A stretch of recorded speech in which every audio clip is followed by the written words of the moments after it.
Bonsoir et bienvenue sur le plateau de l'Esprit des Lettres, votre émission consacrée aux livres de religion et de spiritualité. KTO vous la propose chaque mois avec le Jour du Seigneur, la Procure, ce réseau de librairies. Et cette librairie où nous sommes ici installés, place Saint-Sulpice à Paris, la Procure, donc une vraie librairie, un vrai décor de livres. J'en profite pour, au nom de toute l'équipe avec qui je prépare cette émission, je ne suis pas seul, vous présenter nos meilleurs vœux pour cette année, une année que nous commençons sous le signe de la découverte ou de la redécouverte. Notre-Dame de Paris, par exemple, on croit connaître évidemment cette magnifique cathédrale, mais on ne peut pas imaginer la profondeur, la richesse de l'histoire que ces murs ont vu, ces un millénaire d'histoire de la France qui ont défilé dans cette cathédrale. André Malraux, par exemple. On se souvient d'écrivains, ministres, mais savez-vous par exemple que la fameuse phrase « le 21e siècle sera religieux ou ne sera pas », il ne l'a pas écrite.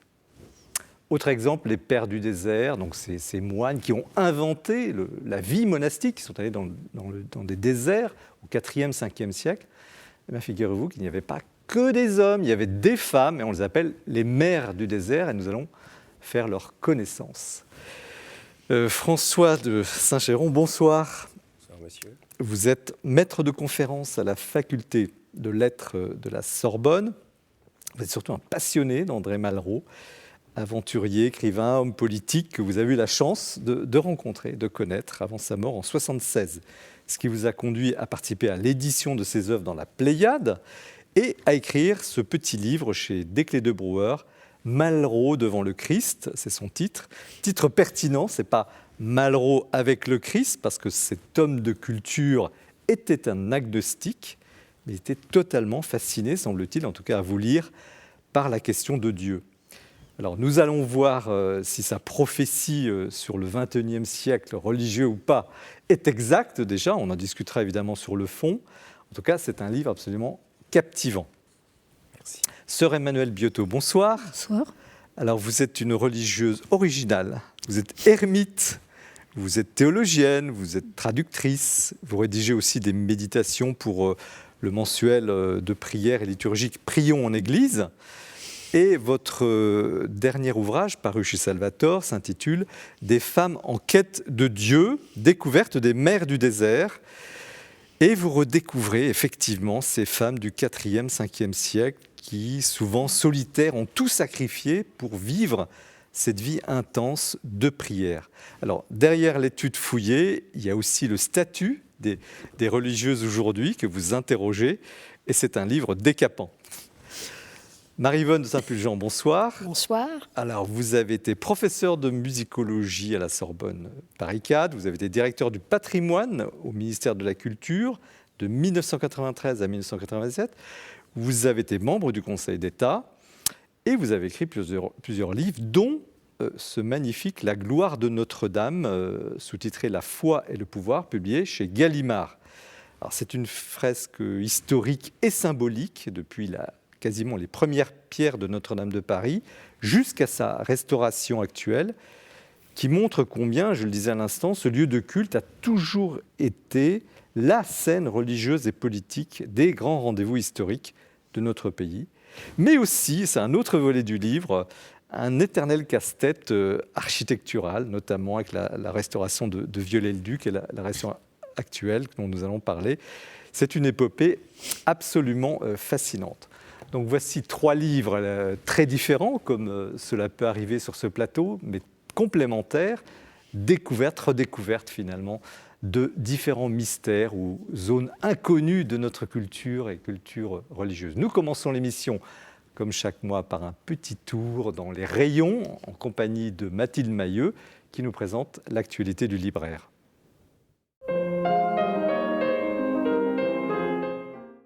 En ce début d'année, l'actualité du livre religieux, c'est tout d'abord l'ouvrage de Fabrice Adjadj, qui publie aux éditions du Cerf « Des loups déguisés en agneaux, penser les abus dans l'Église. Alors cette réflexion spirituelle extrêmement tonique nous invite malgré tout à replonger dans les abysses des affaires des frères Philippe et celles de Jean Vanier. C'est une réflexion biblique surtout. Il nous invite à prendre de la hauteur par rapport à ces événements absolument odieux et nous invite justement à dépasser ce clivage mortifère qui nous fait osciller entre la colère, le dégoût et la lassitude. Un ouvrage extrêmement spirituel, un ouvrage qui nous remue au plus profond, mais qui nous invite aussi à une certaine forme d'espérance et de tonicité. C'est aussi le groupe des Dombes, ce groupe œcuménique qui publie aux éditions Cerf Patrimoine de toutes les nations pour la catholicité des églises, c'est le sous-titre. Le groupe des Dombes a été fondé par l'abbé Paul Couturier en 1937. C'est un groupe œcuménique. 40 membres aujourd'hui encore sont actifs et réfléchissent à l'Église, à des points de doctrine, à des points divergents, à des points aussi qui rapprochent. Aujourd'hui, c'est un point d'ecclésiologie fondamentale qui nous propose, celle de la catholicité des églises. Cette réflexion extrêmement ample, théologique, passionnante même, je vous invite à la découvrir, mais c'est surtout aussi un ouvrage qui nous permet d'aborder certainement la catholicité alors que les divisions dans les églises sont si importantes. C'est une manière aussi à dépasser tout cela et comme le groupe des Dombes nous y invite, il nous appelle à une catholicité réformée. Prière, pauvre paix, c'est de Jean-Dominique Durand, qui est historien, qui publie aux éditions du Cerf un très beau livre sur la communauté Sant'Egidio sous la forme d'un abécédaire. Ce livre, c'est une très belle page de l'Église qui est écrite sous la forme de cet abécédaire. La communauté Sant'Egidio est née en 1968 à l'initiative d'Andrea Riccardi, son plus éminent représentant encore aujourd'hui. C'est une communauté qui avait pour charisme de relire l'Évangile et de se porter à la rencontre des communautés romaines défavorisées. Et aujourd'hui, c'est une communauté qui œuvre pour la paix principalement et qui œuvre aussi pour le dialogue interreligieux. Alors lire ce livre, c'est comme lire une très belle page de l'histoire de l'Église, de l'histoire du christianisme, du catholicisme, mais c'est aussi un livre dont il émane une certaine forme de force tranquille, un ouvrage vraiment formidable que je vous invite à lire. Vivre avec l'irréparé d'Isabelle Le Bourgeois qui publie aux éditions Albin Michel un très beau livre rempli d'humanité. Isabelle Le Bourgeois est religieuse auxiliatrice, elle est aussi psychanalyste, elle a longtemps accompagné des personnes en prison, mais aussi à l'hôpital. C'est forte de cette très belle expérience riche en humanité qu'elle nous invite à penser justement ce qu'est l'irréparé, ce qui est très différent de l'irréparable. L'irréparé, c'est vivre dans la souffrance, certes, mais avec l'espérance d'être réparé un jour. Jean-Pierre Lemaire, le très grand poète chrétien, nous invite à une très belle lecture de la vie de Bernadette Soubirous. Un très beau livre, tout empreint de justesse, de simplicité. Jean-Pierre Lemaire a été formidablement aussi frappé par l'humilité de Bernadette. C'est un livre spirituel, un livre plein de poésie qui nous invite à relire La Petite Sainte de Lourdes. Et puis enfin, pour terminer, Étincelles de prière, publié aux éditions du Carmel. Si vous voulez reprendre goût à la prière, si vous voulez vous mettre dans les pas d'une famille spirituelle, je vous invite à lire ce petit livre extrêmement précieux qui nous propose des grandes thématiques chères à la spiritualité carmélitaine et c'est écrit par le frère Henri de l'Enfant Jésus. Merci Mathilde pour cette présentation toujours passionnante et le nombre de livres ne faiblit pas, c'est une bonne nouvelle pour l'édition religieuse et pour vous aussi, lecteurs et téléspectateurs. François de Saint-Chéron, donc vous venez d'écrire ce petit livre chez Desclés de Brouwer, Malraux devant le Christ, titre très sobre et en même temps très puissant. On voit effectivement André Malraux devant une statue du Christ sans bras, qui plonge un peu dans un abîme de réflexion, de méditation. Avant d'entrer dans ce portrait, le portrait de cet homme sous cet angle religieux, un petit mot sur vous. Vous êtes professeur, j'ai dit tout à l'heure, professeur de lettres, de littérature. Je suis maître de conférence. Alors, oui. Maître précis. C'est quoi votre quotidien ? Vous enseignez quoi et où Alors, j'enseigne la littérature française depuis 25 ans environ à la Sorbonne. Avant, j'étais dans des lycées. Et donc, mon quotidien, c'est celui de ce qu'on appelle un enseignant-chercheur, quelqu'un qui fait des cours, qui prépare ses cours, qui corrige des copies, c'est pas forcément le plus drôle. Et qui est passionné de littérature. Bien sûr, mais ça c'est le socle sans lequel... Et vous avez un siècle particulier ou Le XXe siècle, puisque ce qui détermine notre spécialité à l'université, c'est l'auteur ou le sujet sur lequel on a fait sa thèse. Moi, j'ai fait ma thèse sur Malraux, ça ne vous étonnera pas beaucoup. Et donc, je suis étiqueté comme XXémiste. Et je m'intéresse fort heureusement à d'autres écrivains que ceux du XXe. Alors, d'où vous vient cette passion pour André Malraux? C'est quand même pas banal. Pour un homme de ma génération, je suis né en 1958, c'est pas aussi extraordinaire que cela. J'avais un petit peu moins de 20 ans quand Malraux est mort, donc il faisait encore partie du présent, si je puis dire, des gens de cette génération. Il était extrêmement présent. Vous l'aviez connu comme ministre, évidemment, mais non, aussi comme écrivain? Pas du tout. Comme écrivain. En fait, d'où ça vient? Alors, pour répondre précisément à votre question, mon frère aîné de 3 ans, Philippe, et moi-même, nous avons regardé un soir à la télévision une émission qui retraçait le récent séjour de Malraux au Bangladesh. Il était parti au Bangladesh au printemps 1973. Une équipe de la télévision l'avait suivi. Et il y avait eu en juillet 1973 une émission qui... Et vous avez été fasciné. Exactement. Et vous l'avez rencontré, vous racontez ça dans le livre. Voilà. Vous avez l'audace de solliciter, vous l'avez suivi dans les conférences. Oui, c'est ça au début. On imagine un peu le fan club, quoi. Exactement. Mais en fait, c'est exactement ça. Et il ça. vous a reçu. Il nous a littéralement fascinés. Et puis, après avoir essuyé un certain nombre de refus, il était très sollicité parce qu'aujourd'hui, un garçon ou une jeune femme de 20 ans n'a plus aucune idée, me semble-t-il, de l'importance qui était celle de Malraux quand j'avais moi-même 15 ou 18 ans. C'est un homme extrêmement important. On le voyait à la télévision, on l'entendait à la radio. Quand il publiait un livre, c'était la une de tous les grands quotidiens. Alors, je confesse qu'effectivement, j'ai 3 ans de moins que vous, mais c'était quand même un souvenir. Je me souvenais du ministre de Gaulle, et puis voilà, un souvenir d'enfance. Je ne l'ai pas tellement lu, d'ailleurs, vous me donnez envie de le lire. Mais racontez-nous, Malraux, qui est cet homme, en quelques lignes, quelques mots? Ça, c'est un exercice difficile. Oh, vous allez y arriver. Parce que c'était un homme absolument considérable, et puis protéiforme, qui a eu plusieurs vies en une seule vie, qui s'est intéressé à énormément de choses, qui a écrit des livres dans des domaines relativement différents les uns des autres, à la fois romancier, mémorialiste ou anti-mémorialiste, faudrait-il dire plutôt, puisque son livre s'appelait Anti-mémoire, écrivain d'art prodigieux, pas historien d'art, mais écrivain d'art dans la lignée de Baudelaire, de Valéry, de Claudel aussi, et d'autres grands écrivains qui se sont intéressés à l'art. Et qui était-il en définitive ? C'était un homme extrêmement complexe, extrêmement tourmenté, dont la vie a été très éprouvée par toutes sortes de deuils, par exemple. Il était un homme fasciné par la mort, mais ça, c'est relativement banal. Je pense que tout le monde est interrogé par ce sujet. Mais il a médité sur ce sujet à travers ses livres.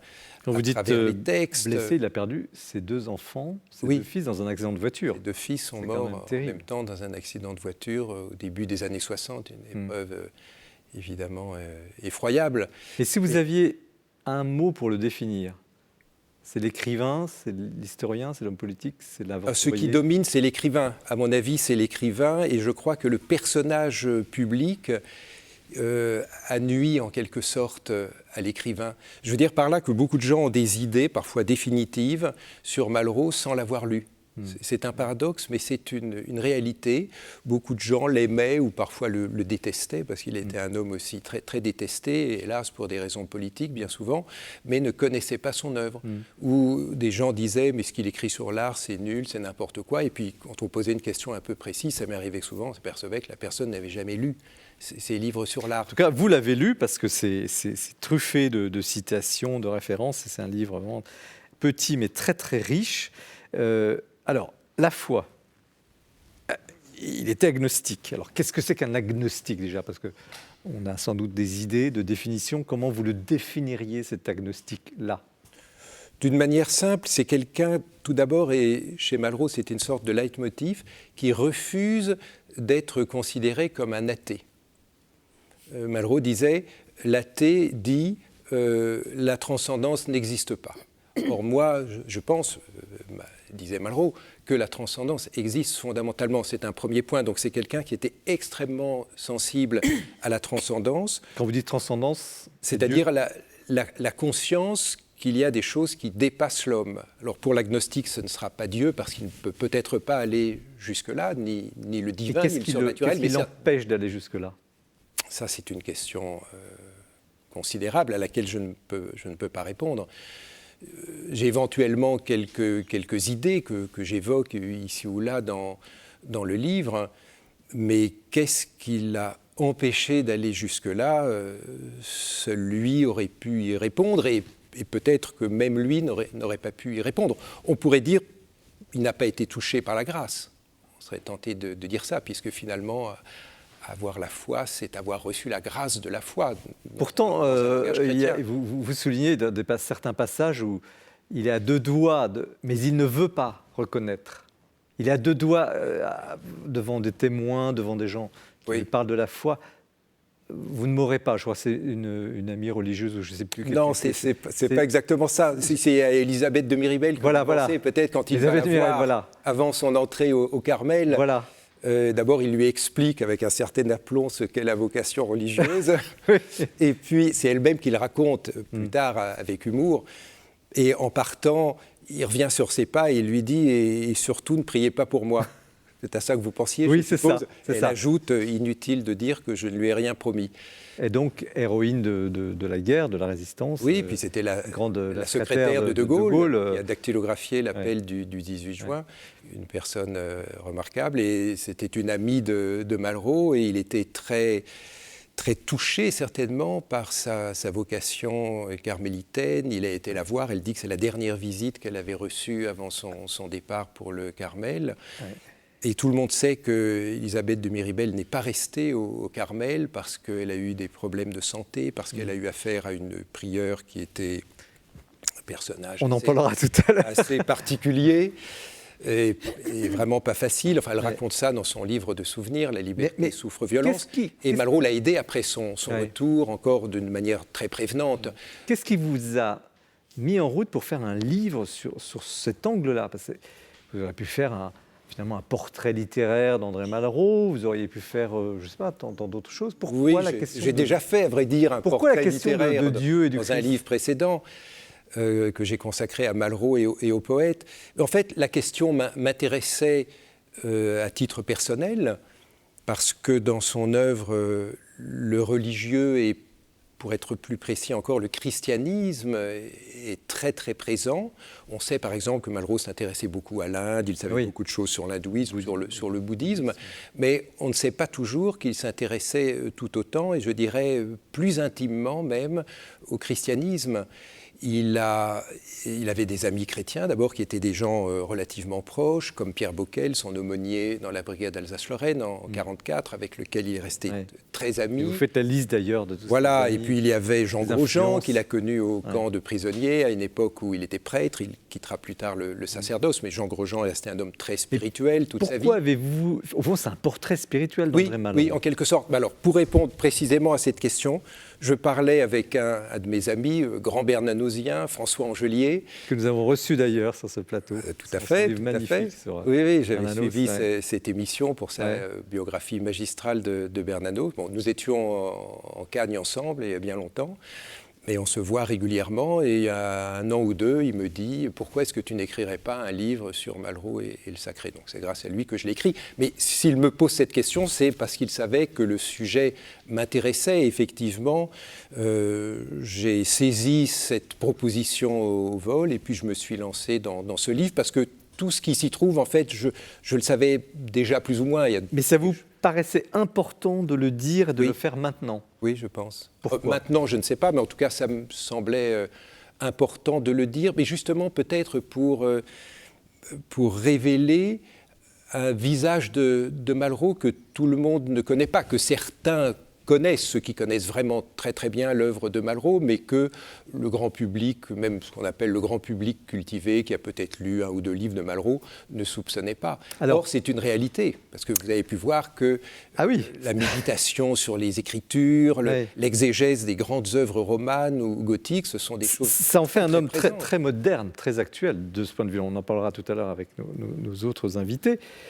Mais alors, je reviens sur la question de la foi. Bon, on a parlé de l'agnosticisme, et puis cette fascination pour Dieu, et vous le citez, donc page 86, dans une lettre à François Mauriac, s'il vous plaît, je cite, donc c'est André Malraux qui écrit, « Peut-être suis-je essentiellement un esprit religieux sans foi ».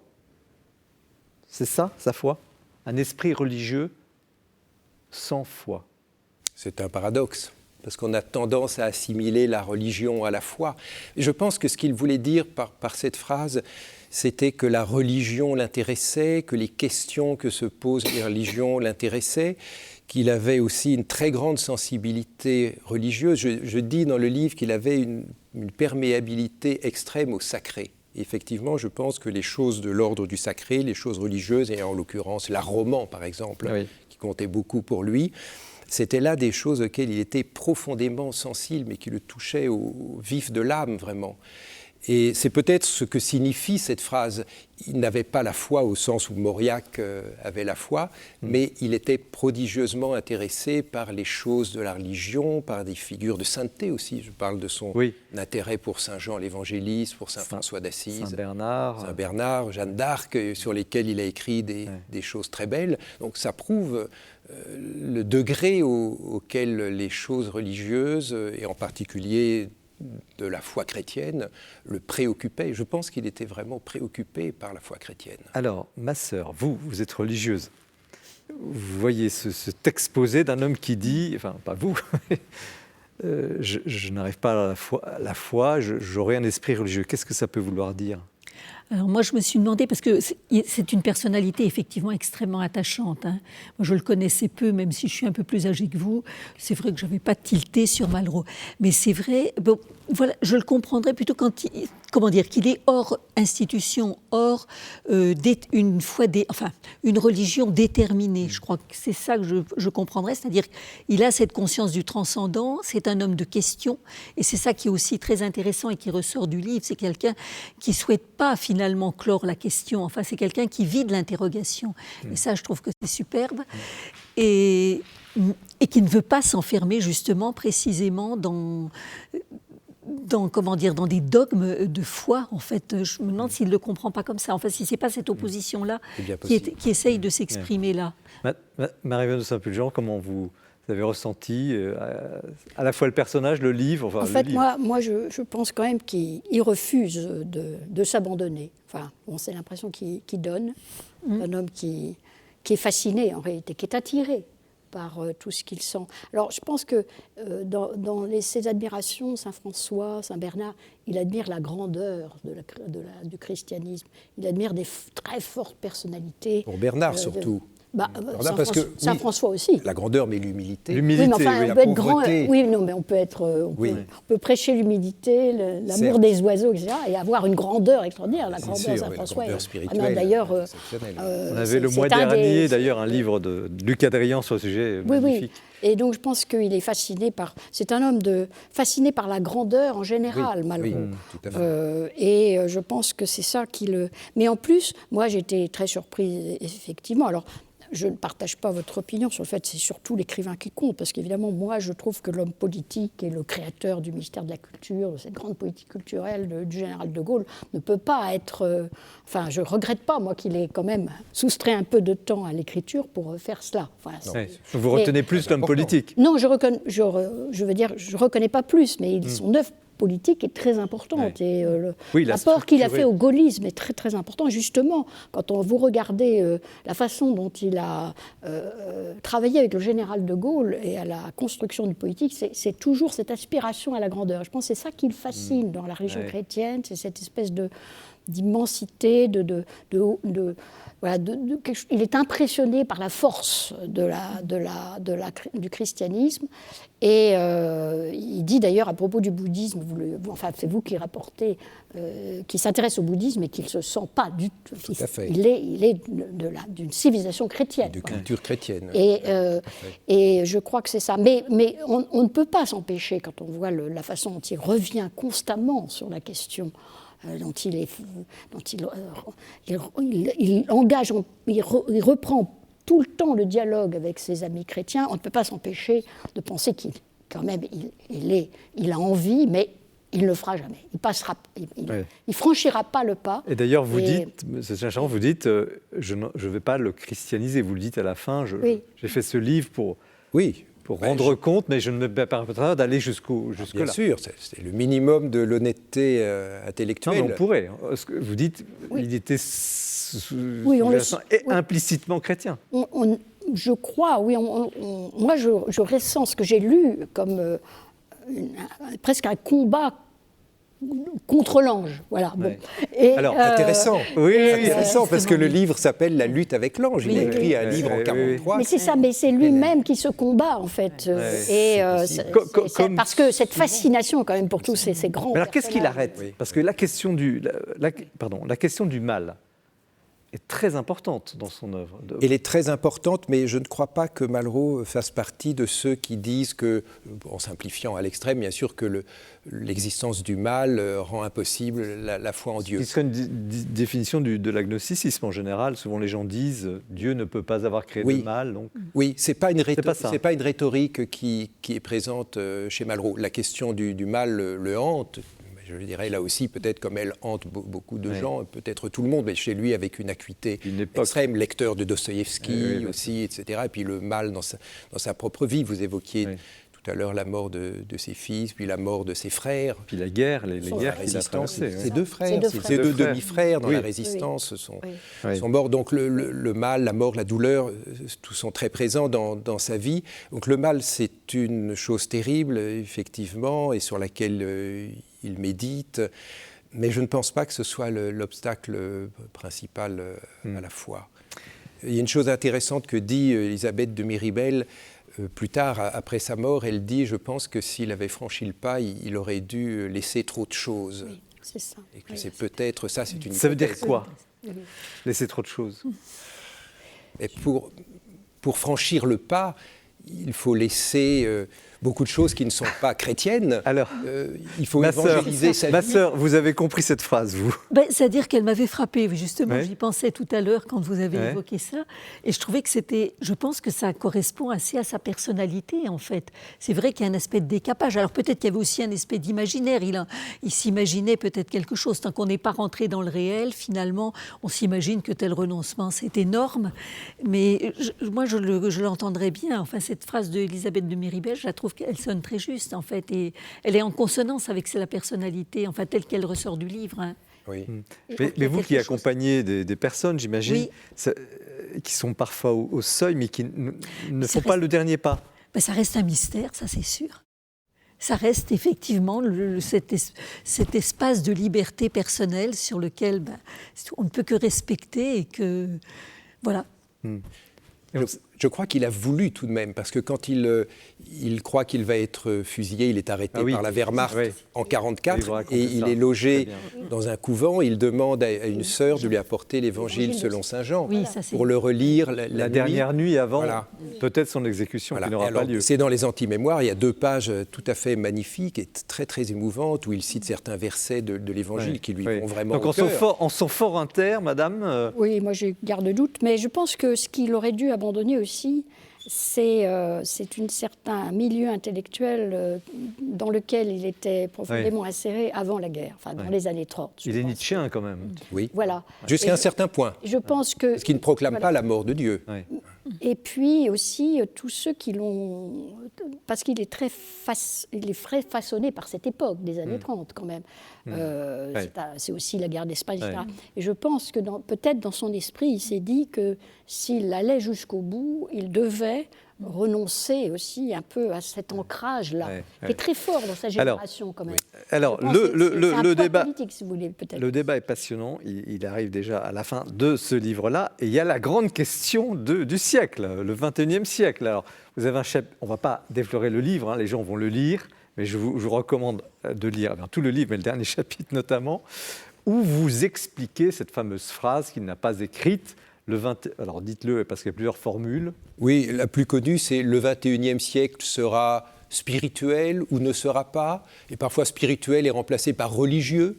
Et encore une troisième variante, mystique. Le 21e siècle sera mystique ou ne sera pas. Et je crois que c'est la formule qu'André Frossard disait avoir entendue de Malraux. Bon, et lui, vous décryptez absolument toutes les formules, les citations. Oui, j'ai fait une petite lui affirme enquête. Ne pas l'avoir dit. C'est ça. Écrite, jamais. Écrite, oui. Parce qu'en fait, la formule était déjà célèbre de son vivant. Voilà. On l'a beaucoup répété depuis sa mort. Mais donc, on lui pose la question à diverses personnes et il répond « Je n'ai jamais dit cela ». Voilà. Je n'ai jamais dit cela. Il ajoute même « Ce serait une prédiction de sorcière ». Ce que je pense, disait-il, c'est qu'un événement spirituel est possible. Possible. Alors, merci, parce que c'est la dernière question de ce débat. On ne va pas faire l'exégèse de la phrase, vous l'avez très bien faite, elle est dans le livre. Ma sœur, puis chacun de vous, ce 21e siècle, nous y sommes, sera-t-il religieux? Ne sera-t-il pas parce qu'il n'est pas religieux? Qu'est-ce que cela évoque en vous? Moi, c'est le genre de formule dont je me méfie. Voilà. Lui aussi, puisqu'il l'a démenti. Oui, c'est le genre de formule. Bon, c'est vrai que c'est très, c'est séduisant, c'est une belle pirouette, mais en même temps, je ne sais pas si, dans tous les siècles, je pense qu'il y a eu toujours cette tension entre la reconnaissance d'une transcendance, son refus, etc. Pas plus, avant qu'aujourd'hui. Siècle que Bon, ça prend une tournure un peu différente, et puis on est très, la médiatisation fait que tout est sur la place publique, mais je pense que c'est des types de tensions qui ont toujours eu lieu, qui ont toujours été présentes. Marie-Yvonne de Saint-Pulgent, qu'est-ce que ça peut vouloir dire pour aujourd'hui? Là aussi, je pense que, Malraux ne l'a pas dit, il n'a pas pensé. Il a pensé à un événement spirituel. Il a quand même vécu dans une époque où on pensait que le religieux n'existerait plus. Oui, c'est vrai. Ouais. Et n'a-t-on pas quand même en face de nous un retour du religieux? Un retour de... ça me paraît évident que c'est le cas. Et d'ailleurs, pas toujours pour le bien. Donc, en tout cas, les tensions religieuses sont de retour. On a vécu une période quand même, à la fin la deuxième moitié du XXe siècle, où on a pensé que c'était terminé, que il y avait une laïcisation générale des sociétés, que ce progrès démocratique, ça. Et en fait, c'est démenti. Alors, c'est sans doute pas ce que Malraux veut dire, s'il a voulu dire quelque chose. Alors, justement, dernier mot de la fin, François Chacheron, parce que le temps est compté. Qu'est-ce que ça peut vouloir dire? C'est une prophétie, c'est quoi? Je ne pense pas que ce soit une prophétie, ce serait plutôt de l'ordre de l'intuition. Mais en fait, son idée vraiment fondamentale, c'était qu'un événement spirituel, effectivement, était possible. Et je ne sais pas si vous vous souvenez, il fait l'analogie avec la fin de l'Empire romain. Ouais. Il dit les philosophes pensaient que ce serait le stoïcisme qui allait l'emporter et ne pensaient pas au christianisme pendant que saint Paul était en train de prêcher à Athènes. Et il disait, et ça il l'a écrit, que les événements spirituels capitaux sont par nature imprévisibles. Merci François de Saint-Chéron. Malraux devant le Christ chez Desclés de Brouwer, un livre absolument très très riche, très documenté et passionnant, et une véritable découverte, en tout cas pour moi, je le dis. Je connaissais comme beaucoup très mal cette personne, cet auteur. Nous poursuivons l'émission avec le coup de cœur. On va retrouver Jean-François Rode. Restez bien avec nous et nous parlerons du livre de Sœur Emmanuelle Billotto sur les mers du désert. Donc Jean-François Rode. Je voudrais vous parler aujourd'hui d'un livre de lecture exigeante, mais que je trouve important parce qu'il est consacré à deux grandes figures de la pensée chrétienne du XXe siècle, Henri de Lubac et Michel de Certeau. Il est sous-titré « Le débat entre théologie et sciences humaines au regard de la mystique et de l'histoire ». L'auteur Carlos Alvarez est un jésuite qui est professeur d'université au Chili. Henri de Lubac et Michel de Certeau ont été très liés et évidemment aussi très différents. D'un côté, on a Lubac qui est un théologien, un patrologue, d'abord un peu en bisbille avec les autorités romaines, puis ensuite reconnu comme un maître et un expert au Concile Vatican II, créé cardinal, réputé conservateur dans l'interprétation de Vatican II.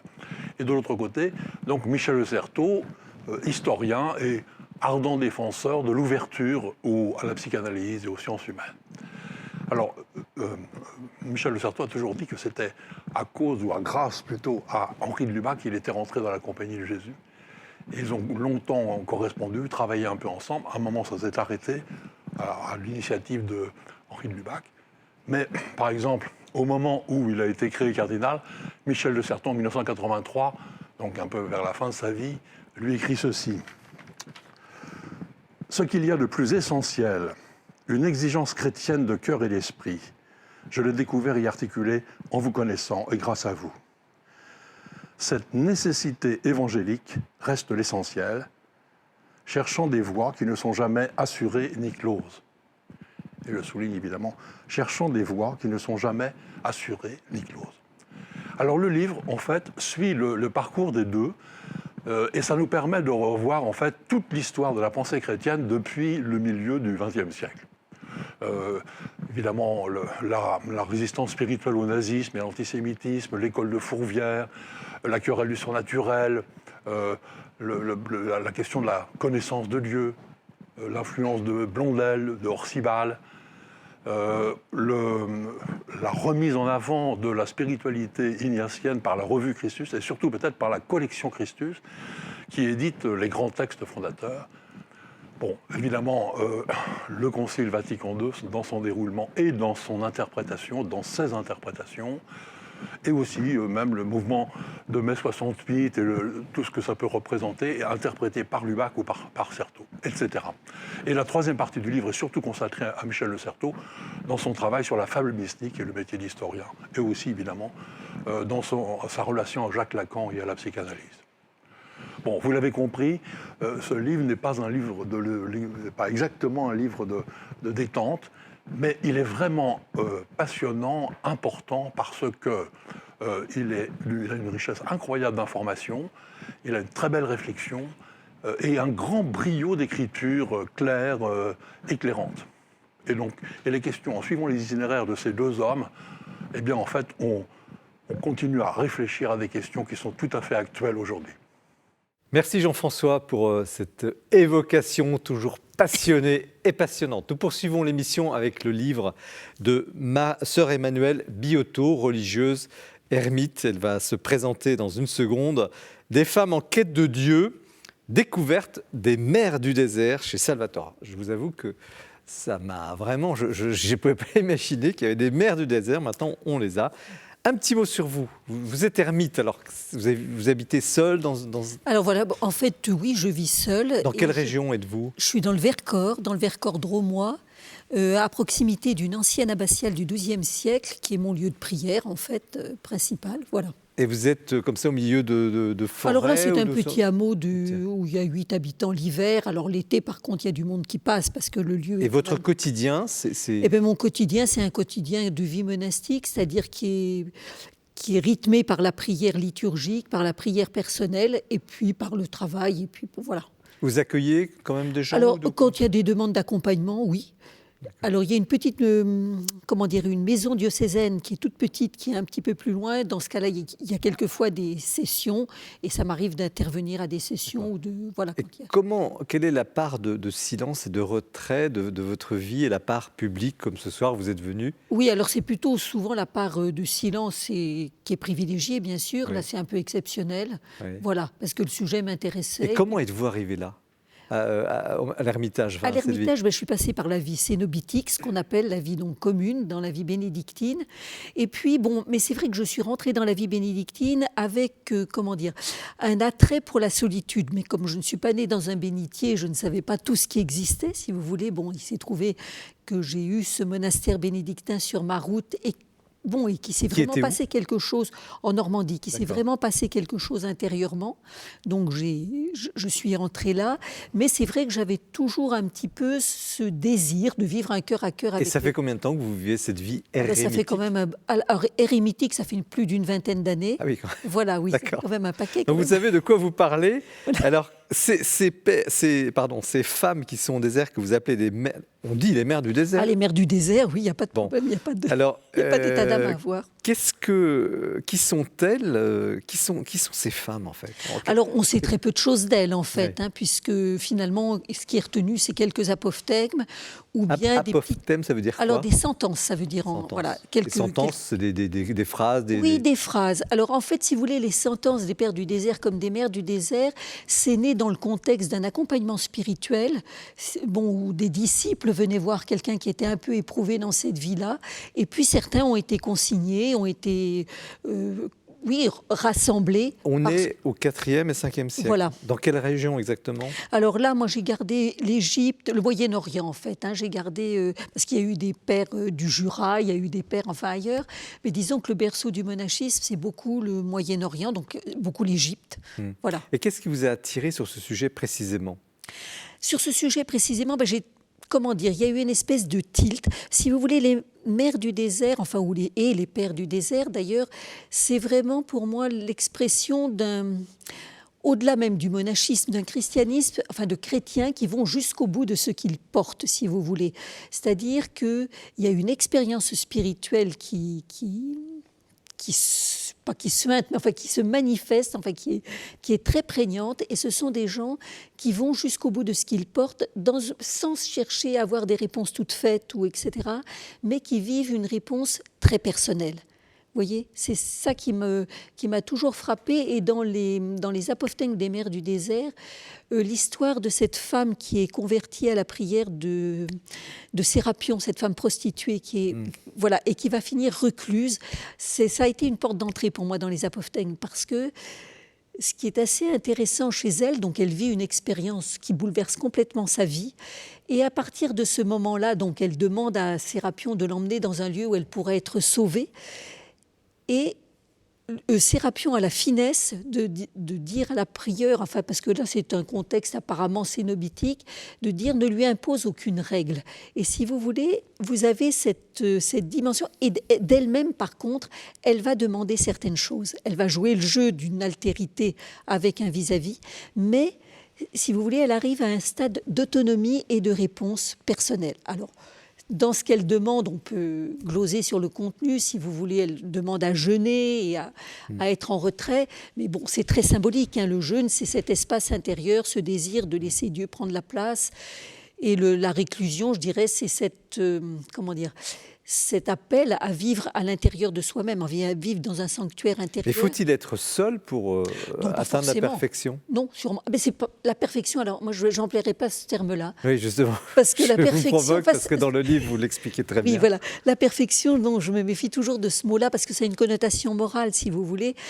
Si c'est la perfection au terme d'un processus de cheminement, ou la sainteté, disons, où on ne s'arrête pas, où on continue à marcher. Donc. Mais ce n'est pas utile d'être seul. Il y a des gens qui peuvent vivre cette dimension du sanctuaire intérieur sans être dans un monastère ou sans vivre dans le fond du... Alors, à propos de perfection, moi, il y a une mère que j'ai beaucoup aimée, qui est la folle de Tabenez. Oui, la folle de Tabenez. Alors, en 2 mots, l'histoire, justement, c'est c'est déjà un ermite qui est déjà très avancé, qui se pense être... tout au sommet. Au sommet. Alors, oui. Et puis, alors, racontez la suite. Alors, si vous voulez, on retrouve très souvent cette histoire-là d'un moine solitaire qui veut savoir où il en est. Il y a une espèce de retour sur soi. Et donc, Dieu lui dit, mais non, tu crois que tu es là où tu en es, mais il y a des gens qui sont plus avancés que toi. Et c'est ainsi qu'il qui lui dit va voir dans le monastère des femmes tabénésiotes, il y en a une qui te dépasse. Voilà. Il y va, donc il a du mal un peu à rentrer parce que les autres se méfient de ce moine. En principe, un homme ne rentre pas dans un contexte féminin, mais comme il est bien connu, qu'il est âgé, enfin bon, je passe les détails, on le laisse rentrer. Vous amusez beaucoup d'ailleurs en le racontant. Oui, voilà. Donc il rentre et on lui fait passer toute la communauté devant. On rassemble la communauté, il explique pourquoi il est venu, il veut voir la communauté, et il veut voir une femme qui est très près de Dieu. Et évidemment, on cache celle-là, cette femme-là, on ne la met pas en avant. Alors c'est amusant parce que vous avez des relents aussi, par exemple, dans le choix de David, par exemple, du roi David, on fait passer tous les fils. Sauf le petit dernier, et Samuel doit réclamer. Bon. Et c'est parce qu'il y a quand même une porosité entre ces écrits-là et finalement des récits bibliques. Ouais. Voilà. Et en l'occurrence, alors ça se termine comment ? Alors ça se termine que finalement, il dit non, je ne vois vraiment pas celle qui m'a été montrée, parce qu'il l'avait vue dans une vision intérieure avec un chiffon sur la tête. Alors dans certaines traductions, c'est une espèce de couronne. Enfin, il y a des symbolismes qui sont intéressants. On va chercher. Alors les moniales finissent par dire que oui, il y en a une qui est dans la cuisine et qu'on n'est pas allé la chercher, mais que c'est une folle. Et donc, on l'extrait de la cuisine. À ce moment-là, il la reconnaît, il se met à genoux devant elle. Il lui reconnaît sa maternité spirituelle, il lui dit Abba. À ce moment-là, ce qui est assez extraordinaire, c'est qu'elle lui renvoie aussi, elle se remet elle aussi à genoux devant lui. Et à partir de ce moment-là, elle s'efface. Elle se sauve du monastère. Mais quelle leçon le grand saint tire-t-il de cette aventure ? Alors je pense que pour son humilité, ça a dû être pas mal du tout. Et cette femme, en fait, c'était quelqu'un qui a une espèce de perte de soi. Enfin, c'est un cas extrême. Hein. C'est une espèce de figure d'un excès d'amour ou d'un excès... Un peu comme Sainte Thérèse d'Enfant Jésus ? Oui, un petit peu, dans un tout autre contexte, je dirais. Voilà. Mais quel serait... Bon, vous avez ce livre et vous racontez, c'est passionnant, toutes celles que vous avez pu trouver, et malgré les quelques phrases ou pages, c'est un livre très riche, c'est un livre de spiritualité. Qu'est-ce que vous aviez à partager au fond cette spiritualité, en tout cas l'élixir de la liqueur, l'essentiel de cette spiritualité, ça serait quoi ?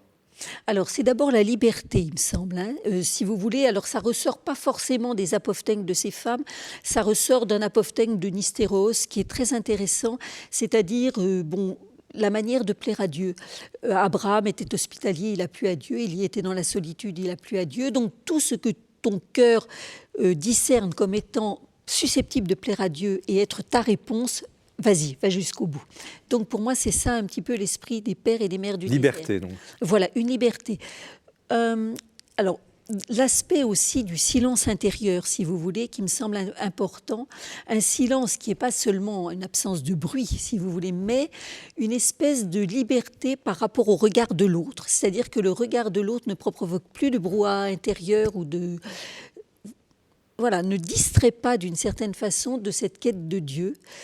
Donc ça me semble important. Donc c'est très lié au recueillement, etc. Donc il y a la disponibilité aussi, dans la mesure où le brouhaha intérieur est souvent lié à une non-disponibilité. Voilà. Et sur l'humilité, toute la progression, est-ce qu'il y a des choses... Alors, sur l'humilité, ce qui est intéressant, c'est... Oui, alors c'est l'humilité vraiment au sens de la vérité, si vous voulez, d'une expérience de sa pauvreté et de ses limites. C'est pas l'humiliation, c'est pas vous insistez beaucoup raser là-dessus. les murs, etc. Ouais. C'est pas de cet ordre-là, mais c'est vraiment... essayer de descendre au plus profond de soi et d'assumer cette condition humaine la condition humaine commune qui est notre... Mais le but étant d'être toujours en Dieu quand même. Toujours en Dieu. Et si vous voulez, cette humilité, finalement, c'est le creuset qui laisse la place à Dieu. Si vous par exemple, là, vous nous parlez, vous êtes en Dieu. Oh ben ça, j'en sais rien, ça, je ne peux pas en juger. Non, mais vous êtes une femme de prière. J'imagine tout est dans... Oui, enfin, je sais pas. Enfin, voilà. Justement. Je n'osez pas nous dire, je suis dans la grande mystique, je suis là avec vous. Je suis là avec vous, voilà, c'est bien. Et c'est un peu la leçon aussi de ces femmes du désert. Elles sont là où elles sont, en fait, hein, ouais. à tout point de vue, si vous voulez, aussi bien géographique qu'intérieur. C'est-à-dire que, voilà, il y a une espèce de quête de vérité et de non-retour sur soi, si vous. Ouais. Alors, Et ça, pour moi, ça fait partie aussi du silence intérieur qui favorise la prière, si vous voulez. Parce que finalement, par quoi est-ce qu'on est parasité, si ce n'est par... bon, alors ça peut être le regard de l'autre, c'est les fameuses passions des vagues qui viennent vous agiter. Bon, voilà, c'est ça. oui, vous en parlez très très bien. Voilà. Alors, parler de vérité, il y a une autre partie du livre. Il y a toute cette histoire, et puis il y a une partie du livre, un peu à la fin, qui est beaucoup plus portée sur finalement la vie monastique aujourd'hui et certains problèmes dans les communautés. Et là, vous y allez, je parlais du livre Décapant, vous y allez... Moi, je trouve pas que je sois allé fort, j'ai été non, soft. vous dites quand même ce que vous avez à dire. Alors, qu'est-ce que vous avez à dire? Bon, les gens liront, hein, mais en Oui. quelques mots. Qu'est-ce qui se passe dans la vie? Vous dites qu'il y a une crise, au fond, dans la vie Oui, il y a une monastique crise, pour moi, il y a une féminine. crise féminine, enfin pas partout, hein, si vous voulez, mais généralement quand même, il y a une crise assez importante, bon, qui est due sûrement à des phénomènes culturels, au fait qu'on a laissé un écart se creuser très profondément entre ce qui se vit à l'extérieur et la façon dont les gens se comprennent et bon voilà et se vivent. Et puis je pense peut-être un oubli de vraiment le fondement de cette vie qui ne peut être qu'une expérience de Dieu et une réponse d'amour, si vous voulez. La partie institutionnelle et survie de l'institution, je pense, a piégé finalement ce qu'il y a de bon dans le cénobitisme, parce que ça finit par devenir, les moyens finissent par devenir une fin en soi. Alors, si vous voulez. vous mettez en cause Voilà. notamment on peut appeler ça la surobéissance Oui, voilà, oui, un peu. ou parfois des abus, justement, des Oui, abus tout à fait, d'obéissance tout à fait, dans tout à des fait. communautés, tout ça. Tout à fait. Mais qu'est-ce que veut dire c'est un peu un cri que vous lancez là, une alerte Oui, oui, parce que je connais bon, voilà, beaucoup de personnes qui ont souffert éminemment de cet aspect-là, si vous voulez. Mais il n'y a pas que ça aussi. Il Il y a des gens qui se réalisent il y a des très gens bien. qui se réalisent dedans. Mais actuellement, c'est vrai que c'est extrêmement compliqué. Quand vous parliez d'Élisabeth de Miribel, ça ne m'étonne pas qu'elle ne soit pas restée. C'est passé par des problèmes physiques, mais... Et alors, il y a aussi un autre. Et puis on va donner la parole à nos invités parce que ça passe trop vite cette émission. On demandera un peu plus de temps à Cathéo. Mais est-ce que vous seriez une féministe monastique? Ben, c'est-à-dire que tout dépend ce qu'on met sous le mot féministe. Mais c'est vrai que pour moi, le statut de la femme m'interroge dans l'Église parce que je trouve que c'est vraiment pas...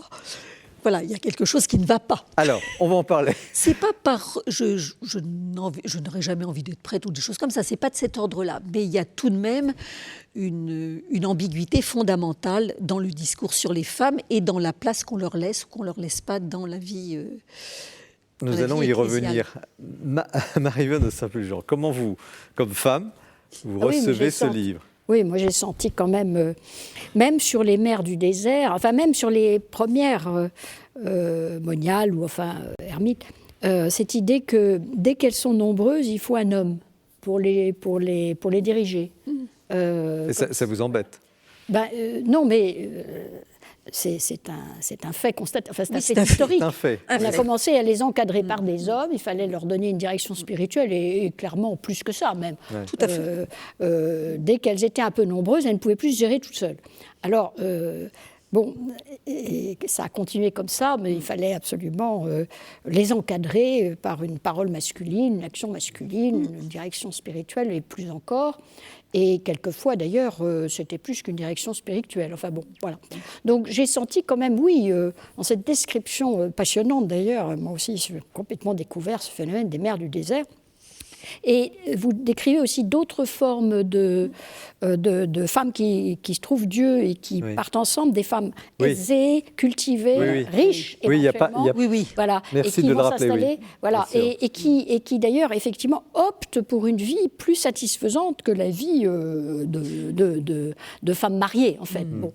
Et donc elles cherchent une autonomie, etc. Et finalement c'est très décevant parce que l'Église, enfin bon, au sens large, va les priver finalement de cette autonomie qu'elles ont recherchée dans cette démarche. Aussi, elles recherchent Dieu, mais elles recherchent aussi une autonomie personnelle, voire collective. Et donc, effectivement, ça se prolonge par les réflexions. Alors, il y a eu beaucoup d'autres phénomènes historiques. Vous évoquez les béguines. On sait que voilà, les béguines ont eu de sérieux ennuis aussi avec les hommes. Les béguines qui étaient dans des villes, hein, c'était une sorte de vie monastique dans les cités. Bon. Voilà, et qui là aussi ont été considérés comme trop libres, trop contrôlables. Et donc, moi, je lis... oui, j'ai lu aussi, en effet, une défense féministe de l'autonomie de la femme dans sa démarche vers Dieu, et qui n'est pas satisfaite ni au IVe siècle, ni au Ve siècle, Ni au XXIe siècle. Ni au XXe siècle. Alors, François Chassaing, vite, il faut que vous interveniez. Écoutez, non, je vais Nous pas sommes deux défendre. hommes sur le plateau, mais moi, je ne suis pas invité. Non, j'ai été très, très intéressé par ce livre. Ça a été une découverte pour moi aussi, car je savais qu'il y avait des pères du désert, mais des mères du désert, je n'en connaissais pas. Ça m'a beaucoup intéressé. Je l'ai lu aussi comme une sorte j'allais dire de manifeste, mais non, ce serait pas très juste, enfin comme un livre animé par une veine féministe au meilleur sens du terme, parce qu'il y a donc la prise de conscience qu'on vient d'évoquer d'un encadrement parfois trop autoritaire de la part des hommes, etc.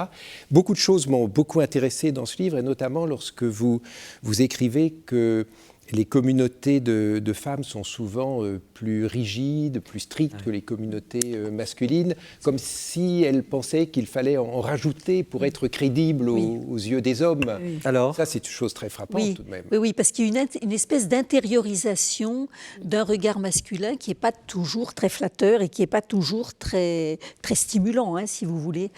Et c'est ça qui pose aussi question, si vous voulez.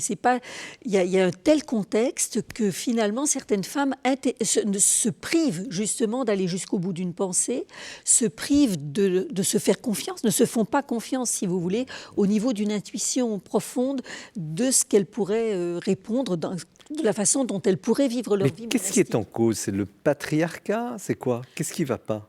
Il y a quand même une certaine dimension patriarcale, et c'est vrai que quand on reprend les textes, même des père de l'Église, il y a une ambiguïté profonde, si vous voulez. Chez Paul, à la fois, il n'y a plus d'hommes ni de femmes, enfin, tout le monde en Christ. Il y a une certaine... la difficulté, je pense, de penser l'altérité et l'égalité, la hiérarchie et l'harmonie, enfin, il y a des impasses au niveau des concepts. Mais le Christ était masculin. Il était masculin, mais il représentait surtout sa mère était l'humanité. féminine. C'est vrai, mais... Non, mais je vous provoque. Mais et ce que vous dites aussi est très intéressant sur le fait que même les mères, etc., qui se voient comme revêtues de vertus viriles, parce qu'elles sont aussi fortes que les hommes. Et à l'inverse, le discours des hommes disant, écoute, si tu ne peux pas être aussi fort qu'une femme qui est faible par nature, alors c'est pas bien du tout. Donc il y a cette idée que forcément, la virilité, c'est mieux que... Mais comment sortir de cette ambiguïté? Ah ben voilà, c'est la vraie question. Ah ben je vous la pose.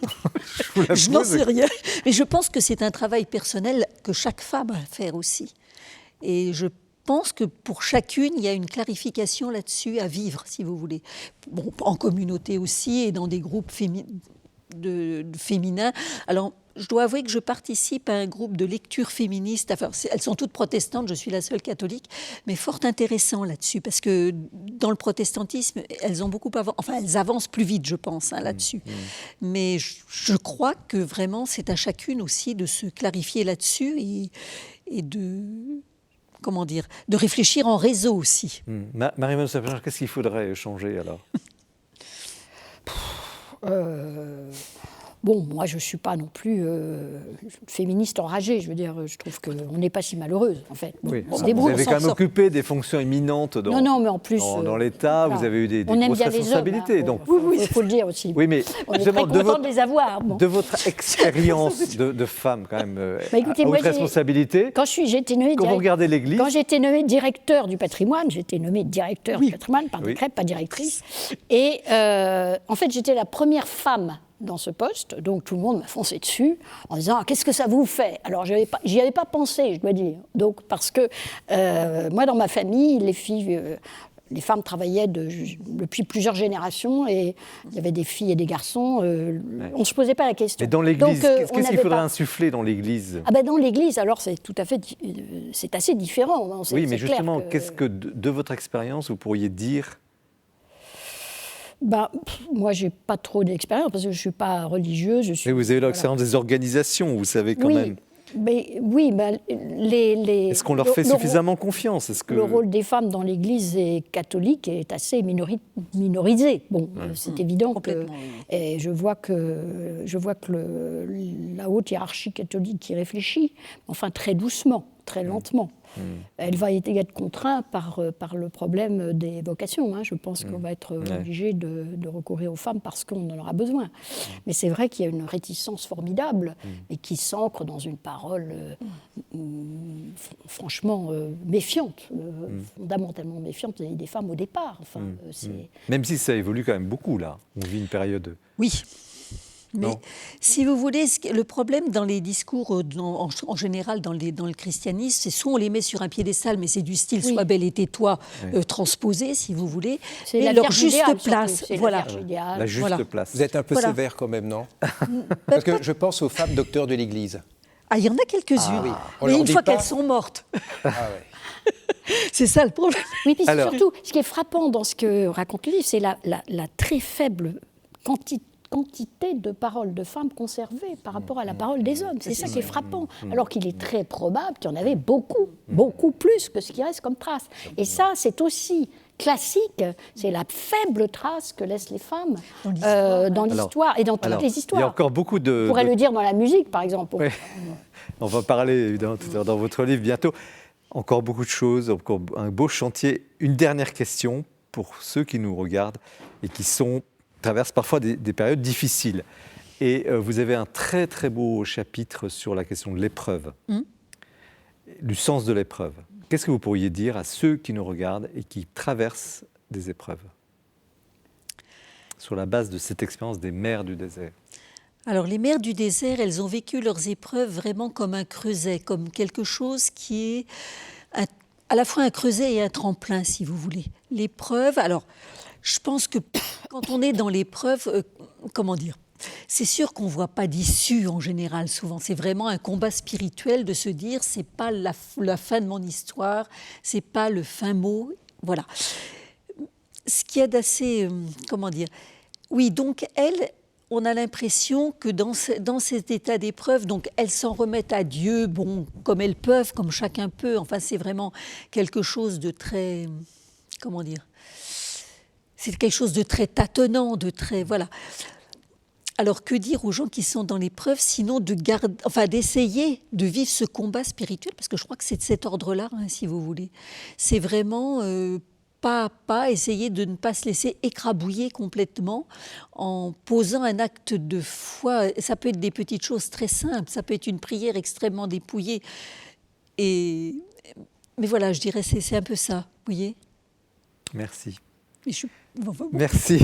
Merci, sœur Et après, Emmanuelle. on est toujours étonné, on se demande comment on en est sorti. Enfin, quand on sort de l'épreuve, on se rend compte à quel point finalement on n'y est pas pour grand-chose, et c'est toujours une...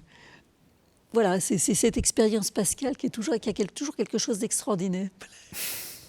Merci, ça résume très bien ce livre aussi, sœur Emmanuelle Biotto, Des femmes en quête de Dieu, découverte des mères du désert aux éditions Salvator. Avant de parler du livre de Marie-Yvonne de Saint-Pulgent sur la gloire de Notre-Dame, j'en ai déjà bien lancé le sujet au début, c'est passionnant, restez bien avec nous. Nous retrouvons Guillaume Vanier pour le portrait du mois.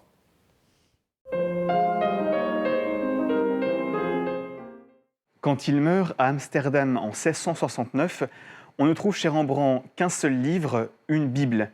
C'est dire combien il était un lecteur assidu, proche, familier des Écritures, si bien que dans certaines de ses peintures, il se représente lui-même sur le tableau, comme s'il était devenu un personnage de l'histoire sainte. Alors après des années de disette, il faut remercier les éditions Labor et Fides, sous la direction de Bénédicte de Doncoeur, de nous proposer un Rembrandt et la Bible, sous-titré « Gravure divine ». C'est le catalogue d'une exposition qui se tient actuellement à Genève, au Musée international de la Réforme. Alors le livre se compose d'abord d'introductions artistiques, biographiques, historiques, mais surtout, la seconde partie du livre permet vraiment de méditer avec Rembrandt les scènes de la Bible grâce à une mise en page judicieuse, d'un côté le texte biblique et de l'autre la gravure qui l'illustre. Et en fait, il s'agit bien plus que de simples illustrations, car avec Rembrandt, on est vraiment entraîné dans une lectio divina picturale des scènes de la Bible. On y retrouve tout ce qui fait sa profondeur, les détails dans les visages, la précision dans les gestes, et surtout des contrastes de lumière qui font, comme disait Claudel, que Rembrandt est un artiste qui utilise le sacrement de la lumière. Donc c'est vraiment un livre avec lequel on peut méditer la Bible. Dans cette même veine d'une lecture spirituelle de Rembrandt, je voudrais signaler un livre qui est un best-seller de la Procure et qui est déjà un peu ancien, Le Retour de l'enfant prodigue aux éditions Albin Michel par Henri Nouwen, publié en 1996. Le père Henri Nouwen était un prêtre hollandais et un jour, dans le bureau d'une amie, il tombe sur une reproduction de ce tableau célèbre Entre tous de Rembrandt, Le Retour de l'enfant prodigue. Il en est saisi, il en est fasciné et il va passer beaucoup de temps à l'approfondir. Il va mettre en scène 3 éléments. D'une part, la parabole de Jésus, le tableau de Rembrandt au XVIIe siècle et son propre itinéraire de vie au XXe siècle. Ce qui fait un livre très original, à la fois artistique et spirituel, une invitation aussi, comme il nous le propose, à vivre à notre tour le tableau. Et puis le dernier livre que je voudrais signaler est un livre de 2016, publié aux éditions du Cerf par Laurent Dandrieux, Les peintres de l'invisible, qui permet une approche plus large en confrontant Rembrandt avec d'autres peintres chrétiens. Le livre de Laurent Dandrieux cherche à mettre en avant les peintres qui ont permis de représenter les choses divines grâce aux choses de la terre. Et on y retrouve Fra Angelico, Le Greco, Vermeer, un peintre contemporain comme François-Xavier Boissoudy, et aussi notre Rembrandt, auquel Laurent Dandrieux consacre plusieurs pages sous le très beau titre « Des ténèbres à la lumière ». Voilà de quoi vraiment rentrer dans l'intelligence des Écritures avec Rembrandt et une très belle manière de faire Lectio Divina, pourquoi pas pendant ce carême qui approche. Merci Guillaume pour cette évocation. Nous poursuivons et terminons cette émission avec un livre passionnant, comme les 2 précédents, mais très riche sur le plan historique, publié donc chez Gallimard, Bibliothèque des Histoires, un livre à la fois beau livre, parce que c'est un livre illustré, mais voilà. Marie-Yvonne de Saint-Pulgent, La gloire de Notre-Dame, la foi et le pouvoir. On va parler du titre d'ailleurs. Un petit mot sur vous. J'ai dit que vous avez une carrière à la fois de musicologue, de haut fonctionnaire. Je suis juriste en fait, magistrate. Et ma première formation est musicale. Donc avant de faire du droit, j'ai fait de la musique. Et c'est la musique qui vous a amené à Notre-Dame ? La musique m'a fait connaître la première école de Notre-Dame. Enfin, une des écoles de Notre-Dame, pour moi, musicienne, ça évoque Léonin, Perrotin, les grands inventeurs de la polyphonie mesurée qui est à la source de toute la musique occidentale. Et ça s'est passé à Notre-Dame de Paris, dans l'école cathédrale. On pourrait dire « ça s'est passé à Notre-Dame de Paris », parce que c'est votre livre « Ça s'est passé à Notre-Dame de Paris ». C'est ça qui est impressionnant. Vous remontez 1000 ans d'histoire. Oui, parce que la cathédrale gothique date de 1160, c'est déjà la première génération des cathédrales gothiques. On a l'habitude, le gothique c'est le XIIIe siècle, mais Notre-Dame de Paris c'est le XIIe. Voilà. C'est déjà une caractéristique. Mais l'école de Notre-Dame est connue avant, puisque l'autre grande gloire de Notre-Dame c'est Abélard, et Abélard c'est la cathédrale romane. Voilà. Oui. Donc Notre-Dame existe avant la cathédrale gothique, même si la cathédrale gothique est en soi une source extraordinaire d'admiration dès son élévation. Mais avant cela, la gloire intellectuelle de Notre-Dame existe déjà avant la gloire architecturale. Oui. Alors cette gloire intellectuelle, elle a un petit secret, on peut dire, ou une méconnaissance incroyable, parce que vous avez tous les deux enseigné dans une illustre, et vous enseignez dans une illustre maison universitaire française, la Sorbonne. Et alors ? La Sorbonne, c'est la fille de l'école Notre-Dame. Alors c'est Robert de Sorbon qui a fondé un des collèges de l'Université de Paris sur la rive gauche, mais l'Université de Paris est sortie des entrailles de Notre-Dame de Paris, parce que l'origine, c'est les écoles canoniales. C'est dans le cloître de Notre-Dame, chaque chanoine a ses élèves, et ils habitent dans le cloître. Voilà. Et c'est parce qu'ils deviennent trop nombreux et aussi trop bruyants, parce qu'il y a quelques rixes qui montrent qu'ils ne font pas qu'étudier la théologie ou la musique, ils boivent un peu aussi. Et d'ailleurs, il y a aussi des bouquinistes sur le parvis de Notre-Dame. Parce que, déjà. Ah oui, déjà. Et donc, comme ils font du chahut, etc., et qui sont trop nombreux, on les exporte sur la rive gauche, où l'évêque et les chanoines ont de grandes terres, et on commence à avoir des collèges qui s'érigent sur la rive gauche, la théologie restant toujours à Notre-Dame de Paris. Paris. Mais c'est bien les chanoines de Notre-Dame qui dirigent tous les collèges de la rive gauche. Donc la Sorbonne et la Sorbonne, le nom de Sorbonne est pris d'un des collèges. Et cette université de Paris, qui a obtenu du pape une reconnaissance pour avoir son propre régime juridique, en particulier échapper à la justice ordinaire, cette université de Paris a oublié sa mère. Voilà. Et d'ailleurs, la mère a oublié la fille aussi. Parce que on a le sentiment que tout le monde a oublié que l'université de Paris est née sur l'île de la Cité, dans le cloître de Notre-Dame. Alors, ça veut dire qu'une cathédrale, qu'est-ce que c'est qu'une cathédrale? Et il se trouve qu'une cathédrale, c'est un lieu de culte, vous allez répondre, un lieu d'enseignement, mais aussi un lieu de soins. Oui, c'est-à-dire la cathédrale, c'est l'église de l'évêque. Mais ce n'est pas la paroisse, c'est la mère, enfin c'est l'endroit des grands. Au Moyen-Âge, on ne dit pas la messe tous les dimanches pour tout le monde. C'est le lieu des grandes cérémonies. C'est le lieu où siège l'évêque, c'est le centre du pouvoir de l'évêque en réalité. L'évêque est un homme de pouvoir. Et les chanoines du chapitre aussi d'ailleurs. Il y a des, vous racontez des scènes truculentes de combat entre l'évêque et le chapitre. Très vivement sa part de pouvoir. Et alors l'évêque a des tas de responsabilités. Et il a des responsabilités temporelles à cette époque. Mais évidemment, il y a aussi le service des pauvres. Donc il y a un hospice des pauvres qui accueille à la fois les pauvres et les malades. Voilà. Qui doit l'Hôtel-Dieu. Voilà, c'est l'Hôtel-Dieu qui est à l'époque qui est du côté, qui est au sud de la cathédrale. Maintenant, il est au nord, mais à l'époque, il est au sud. Et il y a aussi donc le devoir d'enseignement. Et ça, ce sont les papes qui ont obligé. Qui ont demandé aux évêques de créer des écoles dans leur diocèse. Il y avait des écoles des abbayes, mais qui étaient réservées aux clercs.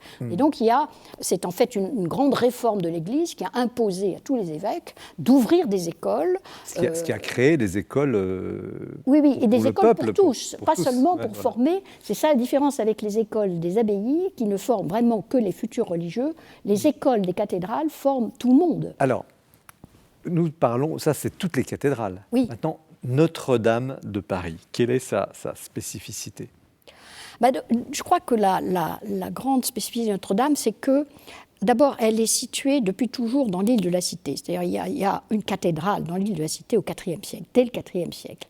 Et on le sait parce que se tient un concile très très important des évêques de Gaulle sur la question de l'arianisme. Et donc elle se tient à Paris et elle est forcément dans l'île de la Cité. Pourquoi? Parce que l'empereur réside dans l'île de la Cité. C'est une ville de garnison, Paris, pour l'empereur du IVe siècle. Il y a 2 empereurs qui ont leur résidence là, pas tout le temps, mais ils y viennent régulièrement.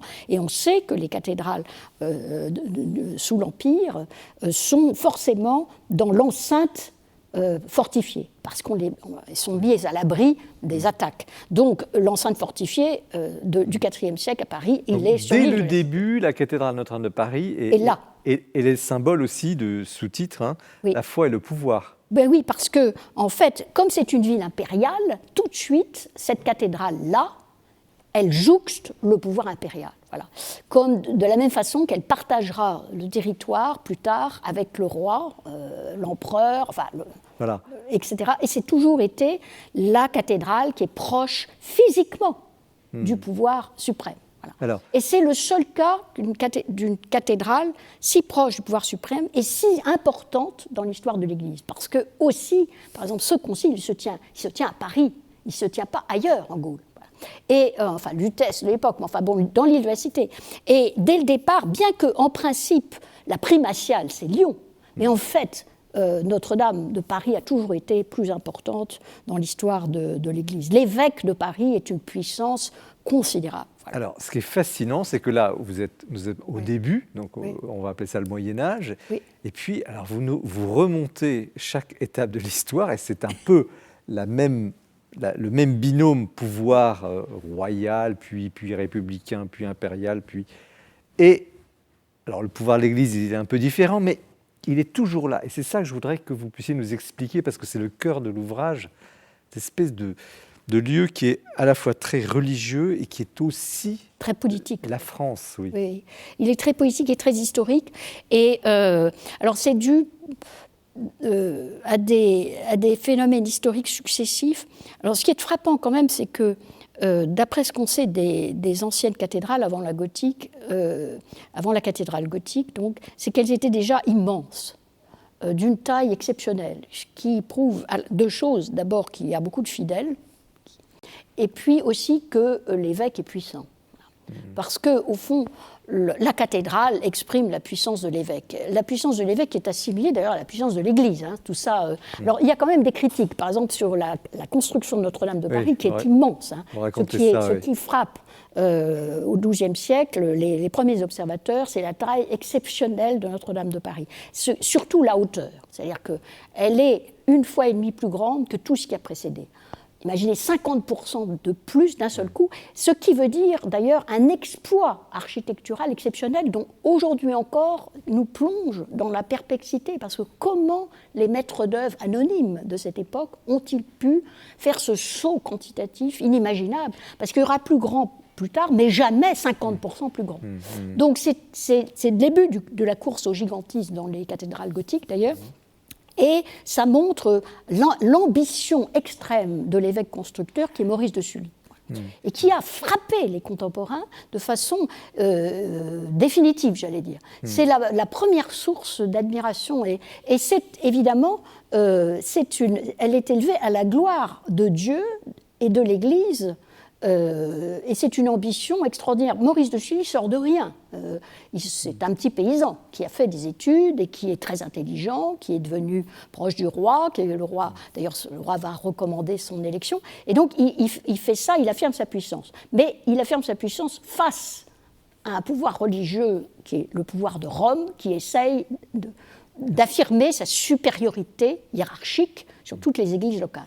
Donc c'est aussi une affirmation d'autonomie. Et ça, c'est très important parce que Notre-Dame de Paris va être le lieu où va se construire le gallicanisme, c'est-à-dire l'affirmation de l'autonomie de l'Église, des églises de France, enfin de Gaule, de France, face aux prétentions de Rome de régner sur l'ensemble des églises d'Occident.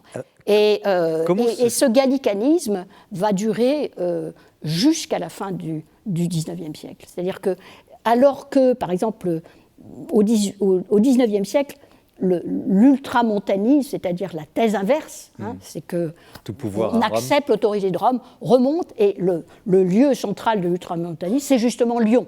Mais jusqu'au bout, Paris reste un foyer du gallicanisme, et d'ailleurs, c'est aussi le lieu de formation le plus important pour les séminaires. Donc le paradoxe, c'est que l'ultramontanisme règne sur une grosse partie du territoire, mais c'est Paris, c'est le diocèse de Paris qui forme les prêtres, les évêques et les cardinaux. Alors ça, c'est pour la partie, je dirais, religieuse. Maintenant, comment expliquez-vous que cette gloire de Notre-Dame que vous déclinez sous toutes ses facettes, y compris architecturale, le livre est très très riche, musicologique, intellectuel, tout y est, je vois pas trop, on demandera tout à l'heure à François Chéron si Madame aurait oublié quelque chose, mais je ne vois pas trop. Un livre extrêmement riche, mais comment cette cathédrale, et on l'a vu avec l'incendie, le drame de l'incendie, et la gloire de sa reconstruction quand même, reste en gloire, y compris pour la République laïque, y compris la période révolutionnaire que vous décrivez dans le détail est quand même un peu... Mais quand même, c'est un symbole qu'on... Elle échappe au pire sous la Révolution. Oui, alors, pourquoi est-ce qu'on respecte Notre-Dame ? Je crois que c'est la profondeur historique, c'est la permanence de cette gloire. Je crois que la gloire, la réputation s'accumule. C'est un lieu sacré depuis très longtemps. Je pense que le sacré s'hérite et qui se construit au cours des siècles. On ne devient pas sacré comme ça. Enfin, je crois que... Et il y a cette espèce d'accumulation des siècles, comme je vous dis, dès le IVe siècle. On sait très bien d'ailleurs que les nouvelles religions qui cherchent à établir des temples cherchent un lieu qui est déjà sacré. Et qui est déjà... parce que le sacré ne s'improvise pas. Oui, mais elle a traversé les pires épreuves, la Révolution... Oui, mais la Révolution, par exemple, prenons la Révolution. Il y a des tas de cathédrales qui ont été démolies, de fond en comble, transformées en écuries, etc. Jamais Notre-Dame de Paris a été un peu vandalisée, mais enfin, de façon assez limitée. Elle n'a surtout jamais été avilie. Ce qu'ont cherché à faire les révolutionnaires, c'est capter le sacré de la cathédrale au profit de leur propre culte. c'est l'établissement du culte de la déesse de la raison. Et puis ensuite, après Thermidor, puisqu'il y a beaucoup de cultes qui fleurissent après Thermidor, tous les cultes sont célébrés ou à Notre-Dame de Paris. Donc c'est cette espèce de... On sent que c'est un lieu sacré. En plus, les Parisiens, ils sont très attachés. Voilà. Même s'ils sont révolutionnaires, sans culotte, ils sont quand même attachés à leur cathédrale, ils ne veulent pas vraiment qu'on y touche gravement. Et je pense que finalement, les révolutionnaires se disent, ce sacré, on en a besoin nous aussi. Et c'est exactement de la même façon que la République laïque va finalement, après avoir tenté de s'éloigner de Notre-Dame, ne pas y mettre les pieds, ou le moins possible, etc., et finalement va se dire, mais au fond, ça peut servir aussi à la République laïque. Et le moment où ça arrive, c'est quand c'est la guerre de 14-18, puisque Notre-Dame de Paris, entre toutes ces fonctions qu'elle a eues, elle a toujours célébré le culte des héros. Voilà, c'est le lieu où on célèbre les héros de la patrie. C'est le cas au XVIIe siècle, au XVIIIe siècle, les grands héros, Condé, Turenne, les sauveurs de la patrie, mais aussi les héros civils. Et donc, 14-18 est une grosse fabrique de héros, si je puis dire. Et donc, la cathédrale retrouve naturellement cette fonction. Et c'est par le culte des héros de la patrie que, finalement, la République laïque va retrouver le sens de Notre-Dame en se disant, eh bien oui, on en a besoin. Voilà. François de Saint-Chéron, comment vous... Alors vous êtes littéraire, mais là on est en pleine histoire, mais c'est tellement bien, d'abord très bien raconté et puis très riche. Non. Comment vous recevez l'importance de ce livre en fait? Avec beaucoup d'admiration, c'est un livre qui m'a littéralement captivé. Je dois dire que le prologue en particulier est éblouissant. C'est vraiment magistral, parce qu'il évoque le fameux et terrible incendie, et tout ce qui s'est passé après, presque heure par heure au début. Enfin, je relisais tout à l'heure la première page, c'est vraiment captivant. Et alors on apprend mille choses, vraiment, c'est magnifiquement illustré. Je ne connaissais pas la lithographie de Chagall, par exemple, que vous reproduisez, et puis après Picasso, Marquet, etc. Donc Notre-Dame règne sur les arts, sur l'imaginaire des artistes aussi. C'est évoqué de manière tout à fait remarquable. Et puis il y a une chose qui m'a beaucoup touché à propos de l'incendie, lorsque vous écrivez, dans la deuxième moitié du livre, enfin je cite de mémoire, en perdant son invulnérabilité, la mère de nos cathédrales a acquis cette fragilité qui suscite l'amour et la sollicitude populaire. C'est une chose très belle. C'est assez paulinien en fait. C'est la force dans la faiblesse. Elle a perdu son invulnérabilité parce qu'on l'a vue en flammes, parce qu'on a pu craindre qu'elle ne s'écroule. Et cela lui a donné une sorte de fragilité bouleversante, effectivement. C'est vrai. Oui, moi, je résonne tout à fait à ce que dit François de Saint-Chéron. Oui, tout à fait.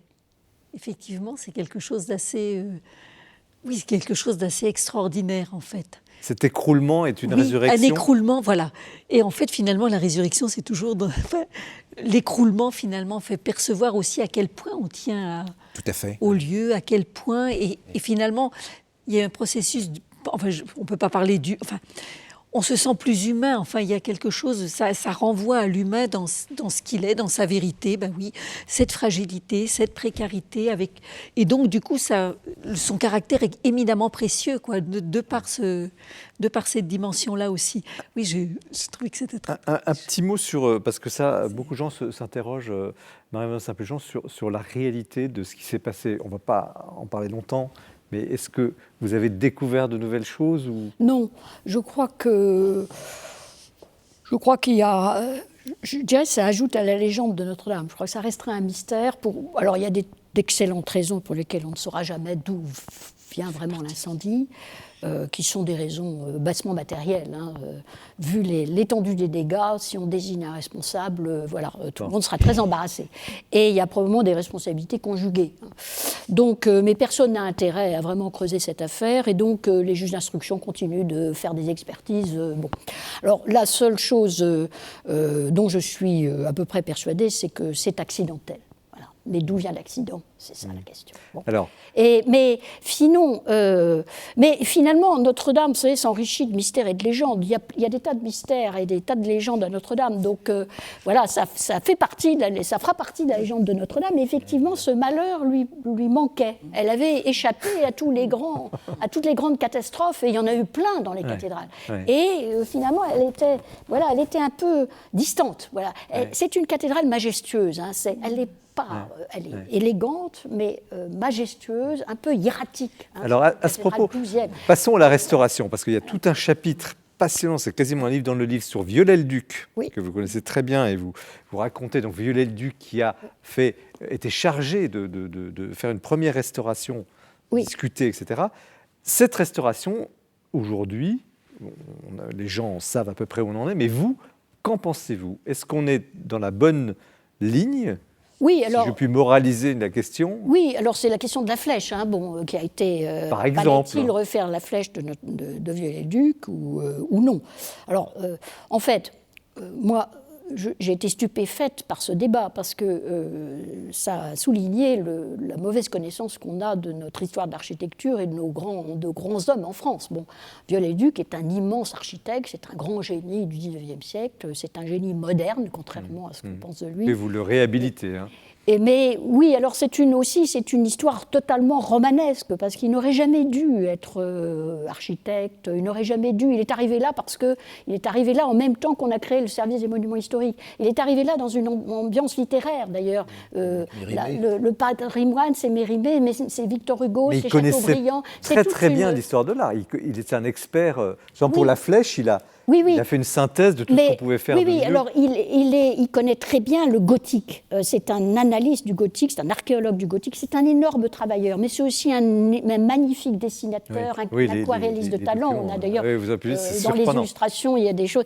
Il a fait, c'est aussi un ornemaniste extraordinaire. Un designer aujourd'hui. Le reliquaire de la Sainte Couronne de Viollet-le-Duc est un chef-d'œuvre extraordinaire. Alors, et donc, Viollet-le-Duc, mais aujourd'hui, cette restauration, elle vous chagrine? Non, bien sûr, on a finalement été raisonnable, on a refait cette flèche qu'on connaissait parfaitement. Et alors, ce qui est assez comique, c'est qu'on a, comme on dit, il y avait d'énormes moyens pour faire la restauration, donc on a mobilisé le CNRS et toutes ses équipes pour recalculer si la flèche, dans cette période d'ouragan violent, allait résister, la flèche du XIXe siècle. Alors, on a mis en branle des sciences extrêmes, et finalement, après avoir bien dépensé beaucoup d'argent, on a conclu qu'il fallait la refaire telle qu'elle était exactement, parce qu'elle résisterait à tout. Alors moi, j'admire Viollet-le-Duc quand même, parce qu'il ne savait pas qu'il y aurait un changement climatique, etc. Il n'avait pas d'ordinateur, il n'avait pas d'informatique, et il a calculé sa flèche. Il explique d'ailleurs dans son dictionnaire raisonné d'architecture pourquoi il a fait cette flèche comme ça, pour justement résister au grand vent, parce qu'il savait quand même qu'à grande hauteur, là où il montait, voilà. Alors il y a aussi la question qui a été beaucoup agitée. La flèche de Viollet-le-Duc est plus grande que la flèche gothique. Pourquoi ? Alors moi je pense qu'il y a une raison théologique à ça. Donc la première flèche, plus grande que la première flèche. La flèche, oui, la flèche initiale qui a toujours existé. Il y a toujours eu une flèche à la croisée du transept dans la cathédrale Notre-Dame de Paris.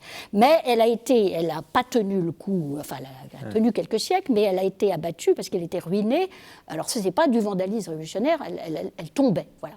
Alors Viollet-le-Duc analyse la raison pour laquelle la flèche est tombée et donc arrime mieux la flèche à la charpente. Et d'ailleurs, elle n'est pas tombée, elle a brûlé, ce qui est différent. Oui, mais il monte beaucoup plus haut, il monte à 96 mètres. Quoi. Alors, beaucoup plus haut que la flèche d'avant. Alors, on a dit c'est parce qu'il a un orgueil formidable et tout. Mais pas du tout, c'est parce que Viollet-le-Duc sait très bien le sens de la flèche d'une cathédrale qui doit être vue de tous les endroits du diocèse. Or, le Paris haussmannien est évidemment beaucoup plus grand que le Paris du XIIIe siècle. Ce qui explique qu'il monte cette flèche. Mais ça montre aussi que... Alors, Viollet-le-Duc, qui est aussi un agnostique. Place la cathédrale au centre de la ville, il la replace. Et il la place et surtout, il analyse profondément, du point de vue aussi doctrinal et théologique, tout le sens de la cathédrale. Alors, c'est ça qui est cette cathédrale, malheureusement, l'émission arrive à sa fin. Je vais vous poser une dernière question qui reprend un petit peu finalement tout ce débat. La question de l'âme, chère à André Malraux. Est-ce que finalement, cette France que l'on dit laïque, républicaine, etc., a une âme? Est-ce que cette âme serait incarnée par cette cathédrale? C'est ce que, Chacun répond. C'est ce que moi j'ose dire à la fin, et je persiste et je signe.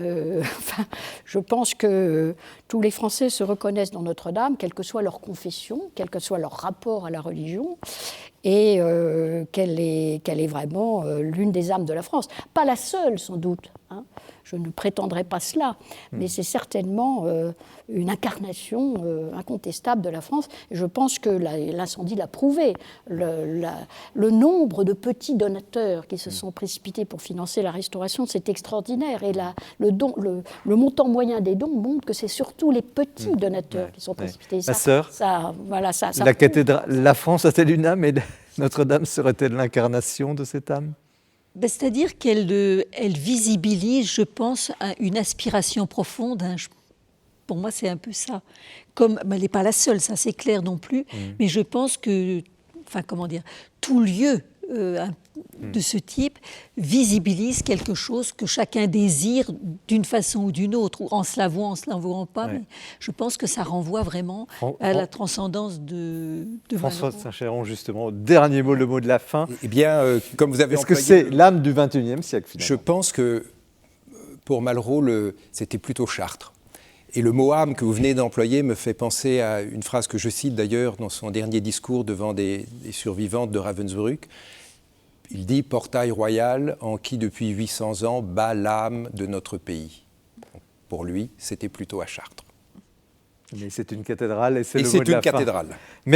Merci à Marie-Vonne de Saint-Pulgent.